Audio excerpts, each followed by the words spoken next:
কাতারে আছেন, এই জায়গাটাকে চিনেন না, মানে এটা ভুল করবেন না, একদম মিথ্যা কথা বলে ভুল করবেন না। যারা কাতারে আছেন সবাই চিনেন এই জায়গাটা কোন জায়গা এবং এই জায়গাটা কি জিনিসটা। এটা আসলে একটা সাপের মতো, সাপের মুখের মতো ছুবল ধরে রাখছে।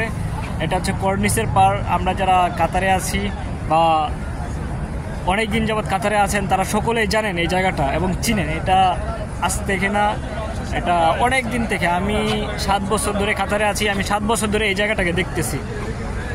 তো দেখেন আমি এখন আছি হচ্ছে সাগর পাড়ে। এটা হচ্ছে আরব সাগরের একটা লেক। তো আরব সাগরে আছি এখন। কি ঠান্ডা বাতাস, মুক্ত পরিবেশে। আপনারা আসলে মানুষ ভালো না, বুঝছেন, ফলো করেন। টাকা পয়সা লাগে নাকি ফলো করতে? টাকা পয়সা লাগে না, ফলো করে দেন ভাই। এমন করেন কেন, কিপটাগিরি করেন কেন ভাই? আসলে আমি একজন প্রবাসী, বুঝছেন।